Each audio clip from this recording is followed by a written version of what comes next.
आज एक ऐसे विषय के बारे में बात करने जा रहे हैं जिस विषय के बारे में बात करना अमूमन लोग इग्नोर करते हैं। कोई इस विषय में जल्दी बात करना नहीं चाहता और क्यों चाहेगा, यह सब्जेक्ट ही ऐसा है।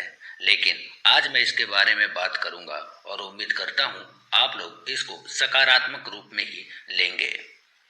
आज हम बात करेंगे कि योनि की पूजा क्यों की जाती है और किस लिए की जाती है।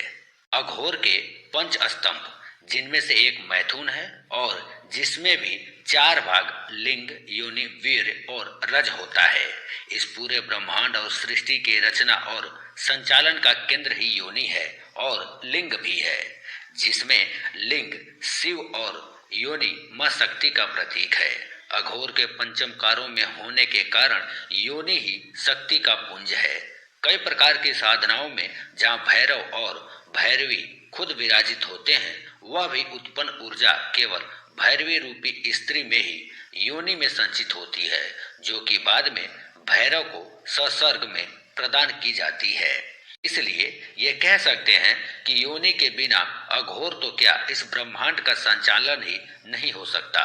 आज के जमाने में स्त्री को केवल शरीर की भोग की वस्तु बना दिया गया है, जबकि उसमें कई असली ऊर्जा पुंज को भुला दिया गया है, जिनको कुंडलिनी का नाम दिया गया है। कर्म योनि में और हमारे शरीर में यह शक्ति कुंडलिनी के रूप में विराजमान होती है, जिसे जागृत किए बिना आगे का रास्ता प्रशस्त नहीं हो सकता।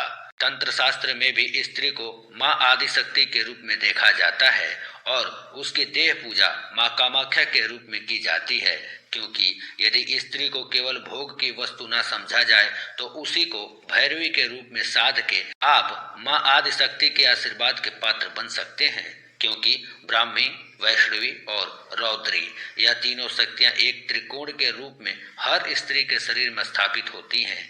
इसलिए इस त्रिकोण को योनि रूपा कहा जाता है और इन शक्तियों की पूजा योनि पीठ के रूप में की जाती है।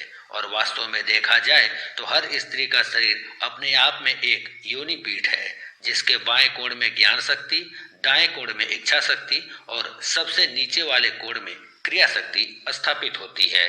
और योग में इसे कुंडलिनी शक्ति का केंद्र बताया गया है।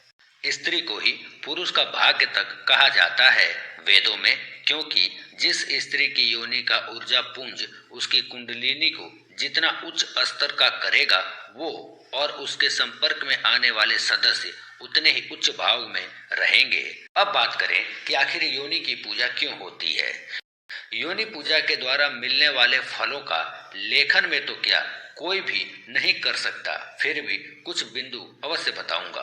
पहला, अघोर में की जाने वाली क्रियाओं, जिनमें स्तभन, मारन, उच्चाटन, वशीकरण आदि है, का सटीक असर करने और उनकी काट दोनों में योनि पूजा बहुत महत्वपूर्ण होती है।